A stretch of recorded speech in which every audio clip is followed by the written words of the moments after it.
Paskong Pasko na po mga kababayan, pero yung ating Pangulo, subsob pa rin sa kanyang trabaho, kausap yung kanyang mga cabinet secretaries para ayusin po yung controversial na 2025 national budget. So yan po mga kababayan yung ating Pangulo. Habang si Digong po, may maitim yata na pinaplano. Ito yung post ng ating kaibigang Marcos Loyalist na si Yayam Dizon, no? Kasama natin doon sa party sa Palasyo Malacanang. Sabi niya rito sa kanyang post, power grab again. It seems this man does not... Nagpapagang mga balita at pagtalakay sa mga isyu ng lipunan. Bulsa! Opinyon, banat at paglalantad sa katotohanan. Bulsa! What you see is what you get. You decide. No, when to quit. Even in the twilight of his life, he chooses to engage in selfish and destructive schemes. Ayan sabi niya rito. Pero mayroong gustong makipag-usap sa akin. Ganun katindi mga kababayan. Itong pamilya Duterte. Ayaw manahimik. Mamaya i-play ko sa inyo kung ano yung sinasabi dyan sa video mga kababayan. As posted by Yayam Dizon. May mga masamang binabalak mga kababayan. Paskong Pasko. Tapos yung kanyang mga supporters po, nagkakagata na dahil sa pera.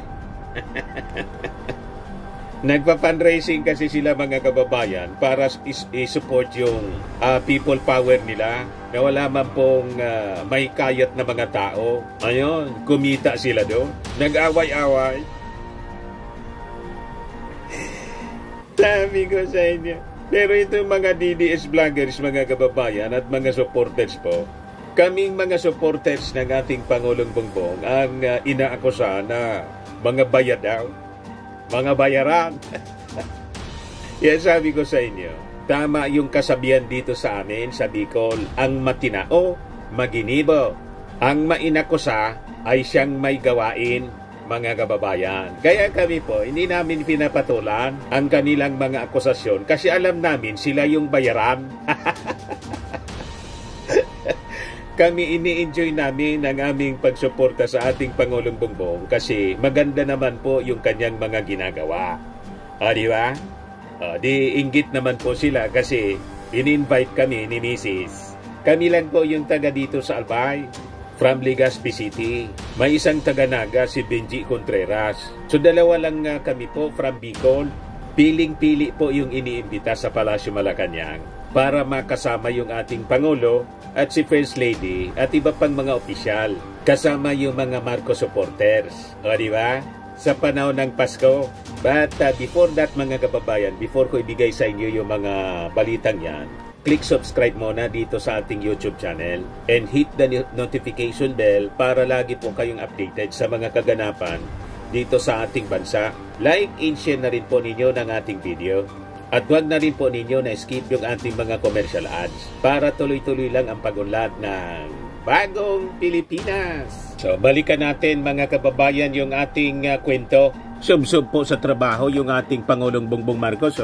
Sabi diyan sa report ng PTV, Look, President Ferdinand R. Marcos Jr. confers with Executive Secretary Lucas Bersamin, the Economic Cluster, DOF, DBM, and NEDA, and the Secretary of Public Works and Highways while reviewing the proposed national budget for next year.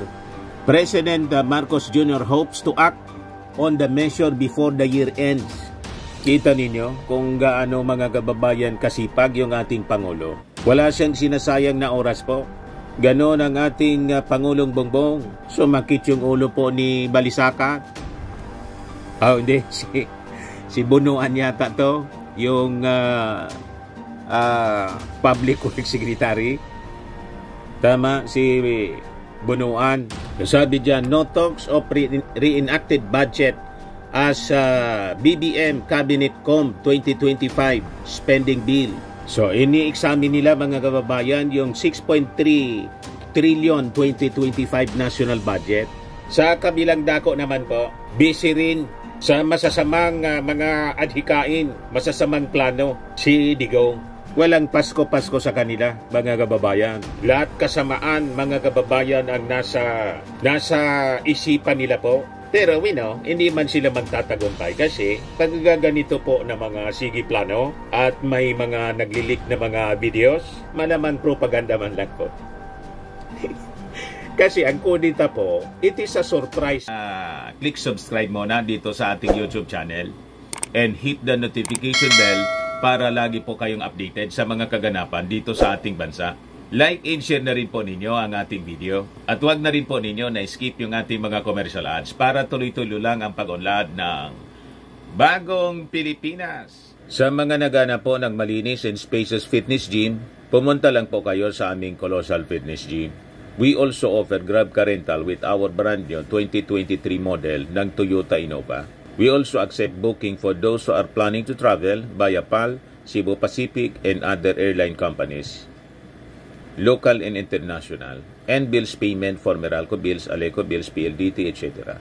Ang Colossal Fitness Gym is located at 3rd floor Security Bank Building, Lanco Business Park, Legazpi City, Albay. For inquiries, look for Gilon Maravillas, contact number 0966-802-0949. Yan po yung aming Innova. Lagi na pong matao sa amin.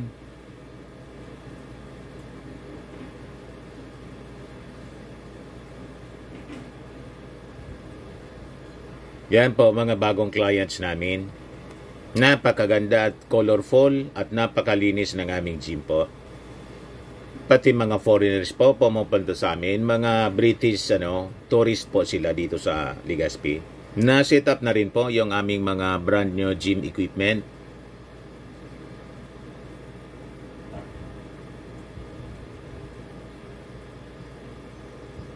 May treadmill na rin po kami. Ito naman po yung bago naming product na binibenta online. Eye Glow Serum, whitening po siya. Tingnan ninyo yung epekto sa aking anak na architect before and now. Yung mga inquiries po ninyo, dumiretso na lang kayo sa kanyang Facebook account, Riz Maravillas. Ito naman po, Firmax Firming and Lifting Cream, pinapahid po sa mga pulses and affected area. Mainam po sa paninigas ng mga kasukasuan. Ito naman po, Automax Radiant Serum. Sa mukha naman yung application, anti-aging po siya. You will look 10 years younger than your age. Sa mga cancer patients naman po, baka lang gusto ninyo itong itry. Naing siya red mixed fruit drink. Hindi mo po siya gamot, food supplement siya. Kaya lang, gawa siya mga kababayan sa goji berry. Yung goji berry, may anti-cancer properties. O ngayon, yung mga inquiries ninyo, dumiretso na lang kayo sa aming messenger sa Facebook para masagot namin agad. Ayos pa? Ayos na ayosan niya, Mr. Maravillas. Attack? Pag ang mga kwento sa kodita mga kababayan, laging naglilik, ang ibig sabihin niyan, malayo na magtagumpay po. Puro hangin lang yan. Tama ba? Walang support sila. Sabi nga natin, para magtagumpay ang isang kodita rito, alam na natin ang mga elementos na dapat present. Una, yung support ng Armed Forces. Walang matino sa Armed Forces mga kababayan ang magsusuporta sa kanila. Pati yung mga retired generals na dating kaalyado ni Digong, appointee ni Digong sa kanyang administrasyon, ayaw man po mag-support. Inimanan niya kami mga bubo para gusto niya. Sabi ni General Dionisio Santiago, niya kami bobo para sumama kay Digong. Gusto niya mag-kumandidato siya uli bilang Pangulo para sundin namin siya uli. Pero ganito walang garantiya na kahit military takeover, magiging maayos yung ating bansa. Ano yung garantiya, sabi po ni Santiago? You see? Kaya magplano kayo na magplano, walang mangyayari niyan. Malamang sa malamang ang magtagumpay po yung asunto. Binubuo na po yung crimes against humanity, binibuild up na po yung kaso ng Department of Justice. Mismong in-announce na ng ating Pangulong Bongbong Marcos, hayaan niya yung Department of Justice na i-file yung kaso. Pag makita nila na may sapat na ebidensya mga kababayan, yun naman yung challenge ni Digong May mag-ebidensya niya kayo, mag-file kayo ng kaso. Ito na po, binubuo na yung kaso laban sa kanya. Kay Bongo, pati si Bato. Ito po yung sabi ni DOJ, pakinggan natin. na i-play ko na ito sa inyo? On extrajudicial killing, nakapagsimula na po sa magkalap na ebidensya. At i-consolidate po natin yan kasama ng bagong committee report ng Quadcom. So, pag pinagsama-sama po natin yan, magkakaroon tayo ng evaluation at we will have a follow-up investigation and additional subpoenas to be issued to witnesses so that we will complete the necessary evidence to determine whether this crime of IHL, International Humanitarian Law, or crimes against humanity was really committed. Sir, ipapasabina po ba si dating Pangulong? We will look into that possibility, but as of now, there are already admissions on record made by the former president, and that is evidence that is admissible because these are all under oath and in a public proceeding. Sir, immune pa ba siya? First, para lang po maintindihan na po na po, kasi dati po siyang Pangulo. Well, definitely, the past presidents, and I'm referring to anybody, all past presidents are no longer immune from suit. Only the sitting president is immune from any legal suit during his time. Ayan po mga kababayan yung mga kaganapan noong mga nakaarang araw. Kaya po lumitaw itong video. Parang may paiwatig mga kababayan si Digong. May mga kausap daw na tao. Kausapin na ninyo kahit sino ang gusto ninyong kausapin. Without the backing of the armed forces, without the backing of the civil society, without the backing of the church, at ultimately without the backing ng Amerika, walang kodita po, power grab ang magtatagumpay. Yung ating Pangulong Bongbong Marcos, suportado ng Amerika. Kayo ang support ninyo galing sa China. Ayan ba yun ang Amerika? Mga kababayan na manaig yung China rito po, na mayroon silang military base dito mga kababayan dati, at may EDCA sites ngayon. And may Mutual Defense Treaty, mga kababayan, with the Philippines. Katratado natin ng napakahabang panahon. Hindi hayaan po ng isang grupo na suportado ng China ay to make over by force, mga kababayan. O ito yung video, mga kababayan, pakinggan ninyo.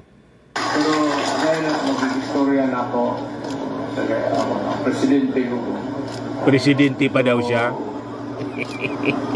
Una ko ninyo kay gusto ko masinasabot mag-istorya sa mayor. Amot lang o magatuan ka ang lugar mas pulong. Kasi gusto ko sila mag-istorya. May ka-istorya daw, kausap. Pero gani ni Malacanang kita ni tanan magtrabaho. Nangangarap bumalik sa Malacanang po. Palakpakan yung mga ugok na supporters niya. Mga gunggong.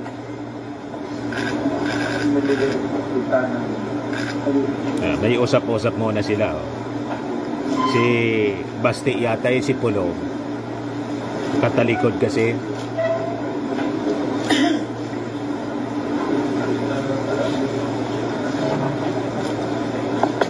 Paskong Pasko mga kababayan. Ang mga pinag-uusapan nila,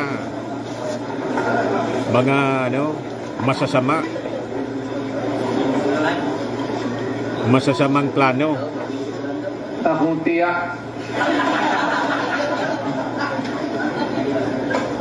Pa-joke-joke lang siya.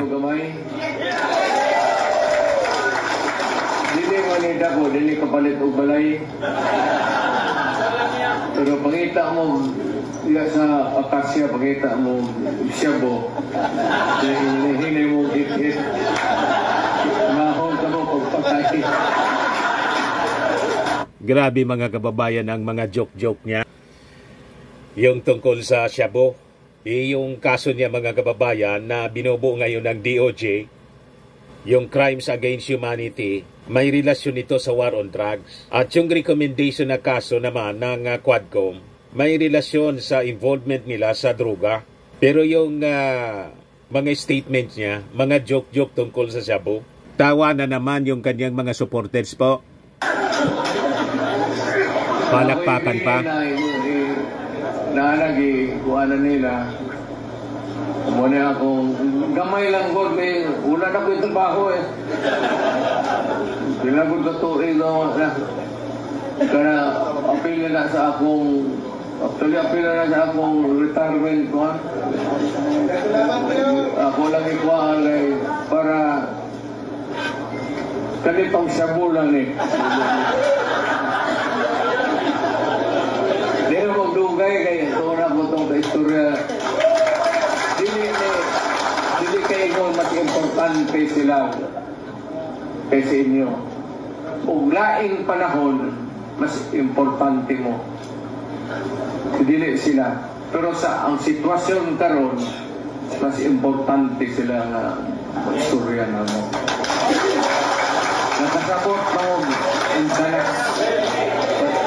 Abo na mo nga anak na ang sitwasyon. So, di na ko magdugay, mauna ko na bilin. Ayaw naghikrit ha. Kaya hindi mo buang. Sige, daghang salamat. Okay, So yan mga kababayan, si Digong, kausap yung kanyang mga supporters. Hindi natin alam kung saan yon. Kaya sabi po ni Yayam Dizon, power grab again. It seems this man does not know when to quit. Even in the twilight of his life, he chooses to engage in selfish and destructive schemes, attempting to undermine the duly constituted government of President Bongbong Marcos or to grab power for his family. Sadly, the worst president in history appears to lack even the shred of shame or integrity. Hashtag Kapalmox, hashtag worst president. Credit the owner for the video. Hindi man ito galing sa kanya, basta't lumitaw na lang mga kababayan sa social media. Galing siguro sa mga supporters niya. Ganon ka-brazen, ganon kagarapal mga kababayan sila. Kaya, no wonder, si Sara Duterte mga kababayan, 2 digits na naman po ang binagsak sa kanyang trust ratings. Nangulilat na po kay Martin Romualdez. Siya yung may pinakamababa na ngayon. Mga kababayan, 3 years in office na walang nagawang matino. Kundi ang pinakang worst mga kababayan na nagawa niya in 2024. Yung nangyari sa Congress, kung paano niya binastos yung mga congressmen sa issue ng confidential funds at saka yung pagbabanta sa ating Pangulong Bongbong Marcos. Doon maalala mga kababayan ang isang Sara Duterte. O ngayon, yung kanyang mga supporters, yung kanilang mga supporters po, nag-aaway-away na. Ayan o. Yung mga vloggers ito, mga kababayan, ng mga Duterte. Nag-aaway-aaway sa pera. Oh. I do not solicit money. I never active look for donors. But when OFW asked me to do something for them, I happily oblige. Why? I do not have the heart to refuse because I know it will make them sleep better at night kasi it makes them feel good na nakatulong sila sa bansa nila. Kaya nagmura po siya. Sa lahat ng naglakas, sa lahat ng ang lakas manira, lalo ka na mawi. Kaaway yung bakla.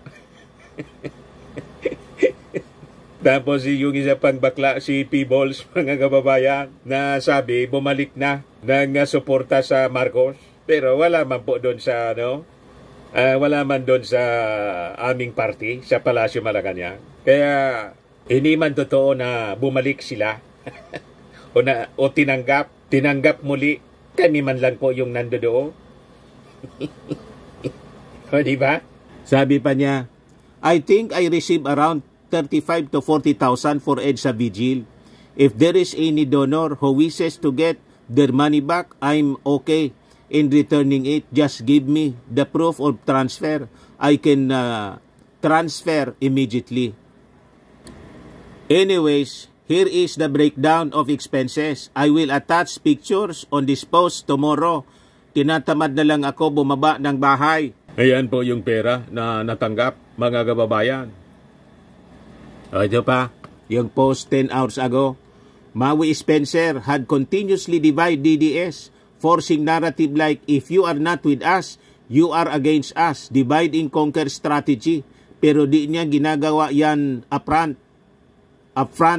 Binabakla niya yan through her pinya kwento na wala naman ka base-base o basis-basis. To the extent na she made a content about one maisog officer saying na tao ito ni Senator Amy. The banner photo of that guy is Inday, him, Amy. What did Maui do? She cropped Inday out and showed the picture of him in Amy. She presented it to her blog as a proof of Amy's eyes in maisog.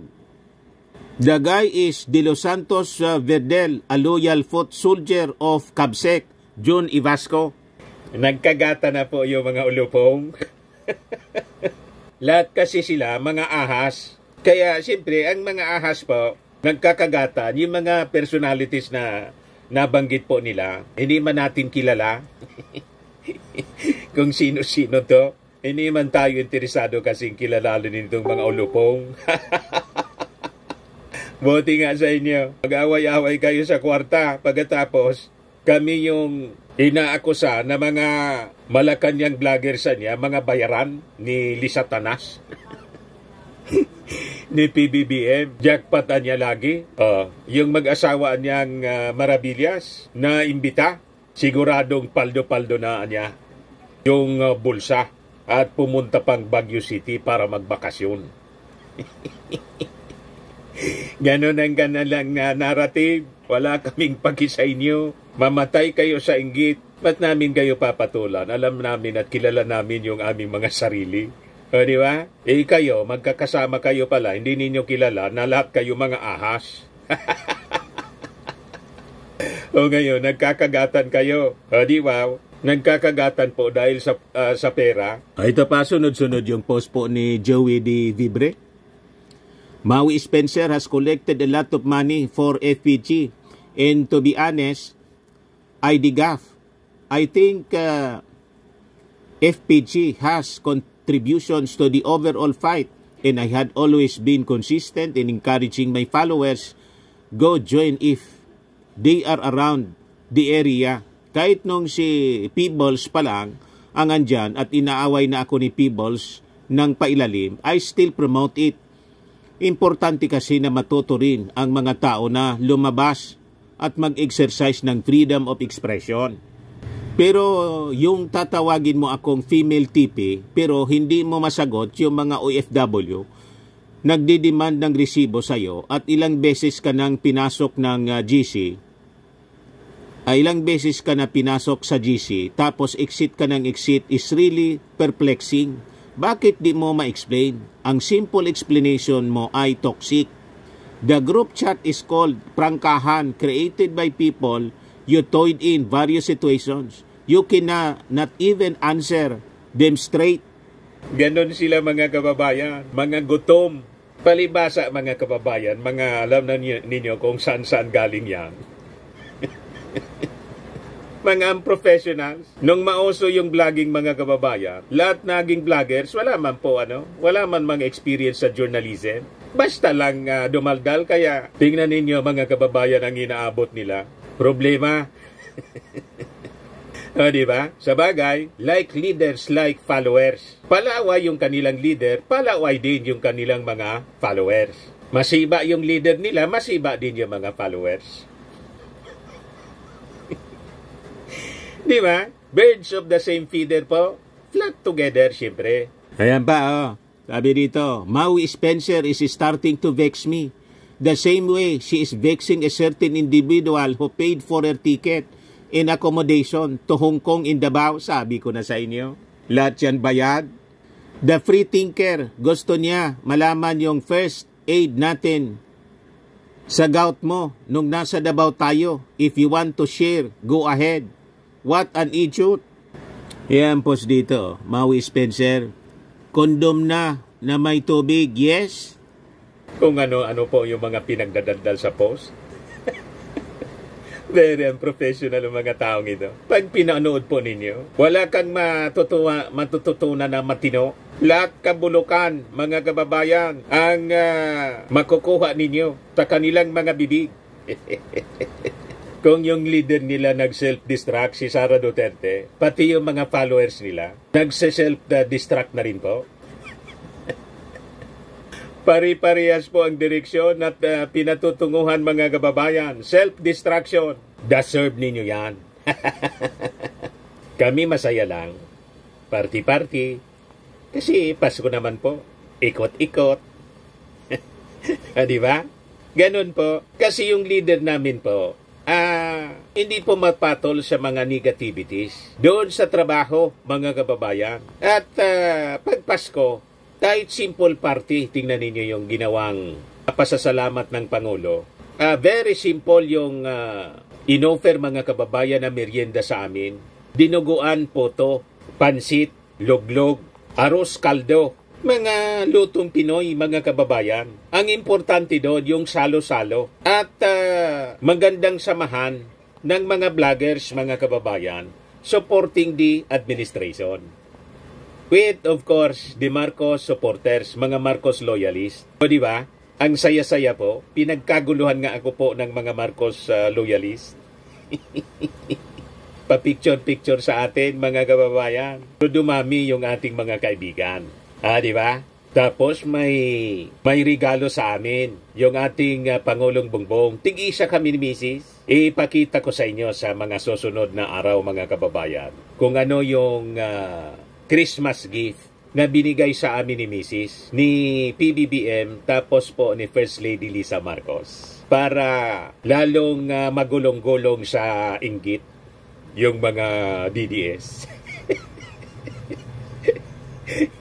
Inggitin na natin ang todo, mga kababayan. Ang ganda ng regalo sa amin. Tig-isa kami ni Mrs. Galing Palasyo Malacanang, may marka pa ng sagisag ng Pangulo ng Pilipinas. O di ba? Next video natin siguro po. Kaya masaya yung ating Pasko. But anyway, yun man lang po ang ating short video ngayon. Merry Christmas everyone. In advance, Happy New Year.